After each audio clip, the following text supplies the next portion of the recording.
Alors bonjour à tous, Jean-Robin journaliste, 47e vidéo réservée aux souscripteurs, déjà. Et donc c'est une vidéo bonus, la vidéo bonus de la semaine, donc pour découvrir toutes les différentes souscriptions qui existent, dont celle pour avoir accès à cette vidéo. Vous allez dans la description, vous avez un lien vers Patreon et un autre vers Tipeee. Vous aurez différents choix de formules de souscription.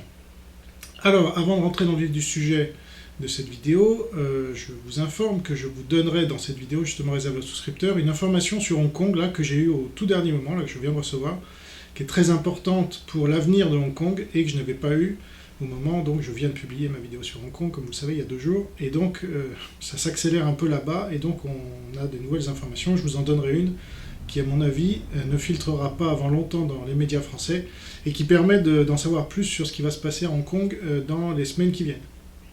Voire les mois et les années qui viennent. Avant d'en venir au sujet de cette vidéo, j'ai une information donc, qui vient confirmer ce que j'avais annoncé. J'avais déjà annoncé tout ce qui s'est passé à Hong Kong, et là, cette fois, on apprend que des pays musulmans soutiennent la persécution des musulmans en Chine. Voilà, pour des raisons principalement financières. Donc, comme je l'avais expliqué dans ma vidéo la fin de l'islam conquérant, point d'interrogation, pardon. Donc je vous invite à la voir si vous êtes souscripteur ou à souscrire pour la découvrir. Et donc une liste d'une 50aine de pays soutenant cette persécution de musulmans en Chine vient d'être révélée, parmi lesquels de nombreux pays musulmans, et notamment la Palestine. Voilà. Le soutien entre musulmans semble moins important que l'argent. Ça ne sera pas une découverte. Alors je cite Yabiladi, qui est un site musulman. Tenu du 20 juin au 17 juillet 2020, les 44 sessions du Conseil des droits de l'homme de l'ONU, qui siège à Genève, a été marquée par la signature d'une déclaration conjointe des missions permanentes de Biélorussie et de Chine, avec l'adhésion de 44 autres États. Ce document affirme le soutien des signataires à la politique de Pékin dans la province du Xinjiang, connue par sa communauté musulmane des Ouïghours. Dans cet appel, les 46 pays au total approuvent l'approche menée par le gouvernement chinois dans sa lutte contre le terrorisme et le séparatisme. Et voilà. Ce document, donc ça, vous trouvez ça sur un site musulman. Ce document n'évoque à aucun moment les soupçons de mauvais traitement dans les camps des Ouïghours, considérés par Pékin comme des centres de formation et d'éducation. Pourtant, il a bénéficié d'un important soutien de pays musulmans ou comptant une population de confession musulmane. On y trouve pratiquement tous les pays du Golfe. Émirats arabes unis, Bahreïn, Arabie saoudite, Yémen, l'Égypte, l'Irak, la Palestine, voilà, mais aussi l'axe Iran-Syrie, le Soudan ou encore le Pakistan. Et voilà. S'y ajoutent d'autres États comme la Serbie, la Russie et Myanmar. Toutes les dictatures et théocraties y sont, ou presque, qui ont connu des conflits armés, voire des génocides à l'égard de minorités musulmanes. Et voilà. Alors, clou du spectacle, j'en ai discuté sur Twitter avec un gars dont le compte, ou une fille, je sais pas, mais c'est plutôt un gars, dont le compte s'appelle Ouïghour Lives Matter. Hein, c'est clair. Et alors voilà, j'ai expliqué que les États-Unis étaient la principale puissance à condamner ces persécutions de musulmans par la Chine. Et voilà ce qu'il m'a répondu. Les USA libérer les musulmans, point d'interrogation, il n'y a pas pire comble. S'il y a je veux mincir, je vais manger que des frites. Fin de citation.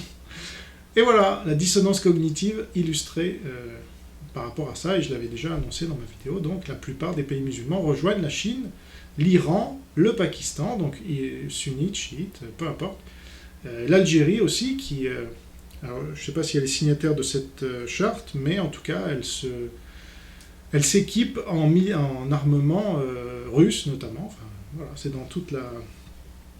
Donc, passons à la présentation de cette vidéo sur TikTok et Zoom. Comme vous le savez, j'ai consacré une vidéo sur les GAFAM, et une autre où je parle notamment de la grande muraille numérique de Chine, et puis c'est un sujet qui revient régulièrement. Cette fois, je vais m'attarder sur 2 entreprises qui sont liées au Parti communiste chinois, ce qui est moins connu, à savoir Zoom et TikTok. Et ce Parti communiste chinois se sert de ces entreprises pour récupérer des données sur les Occidentaux en général et les Américains en particulier, mais elles peuvent aussi, et puis du monde entier même, hein, c'est pas limité à l'Occident. Et ces plateformes peuvent être aussi plus offensives, comme on l'a vu récemment avec le meeting de Trump, qui a été vidé en partie par les TikTok. En tout cas manipulé, alors je verrai dans quelle mesure c'est vrai ou pas, mais voilà. En tout cas, c'est ce qui a filtré dans les médias.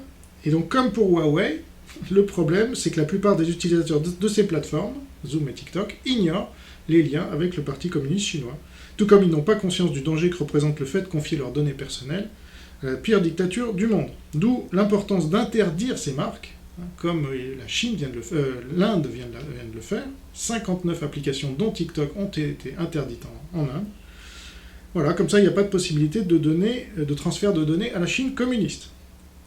Donc comme nous l'avons vu dans la vidéo sur l'espionnage chinois, la Chine espionne le monde entier, par tous les moyens possibles et imaginables. Et donc, nous allons voir deux autres moyens supplémentaires, dont je ne vais pas parler dans cette vidéo sur l'espionnage chinois, c'est TikTok et Zoom.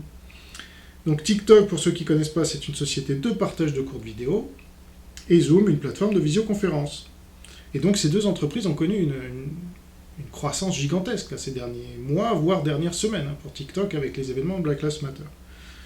Donc on verra dans quelle mesure tout cela impacte notre monde, et notamment les jeunes, et les moins jeunes, Zoom c'est les moins jeunes. Alors c'est toujours le même problème qu'avec les GAFAM, tant que les données sont gratuites, elles peuvent être facilement récoltées et utilisées à des fins d'espionnage ou de flicage.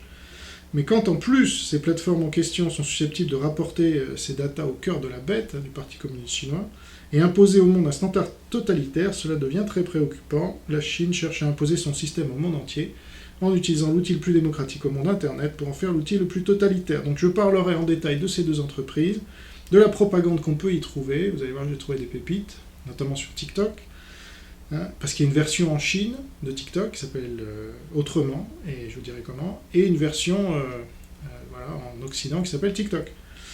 Et puis je vous parlerai aussi de l'espionnage, qui est rendu possible par le Parti communiste chinois grâce à ces deux entreprises. Voilà, merci pour votre attention, à tout de suite pour les souscripteurs, à bientôt pour les autres.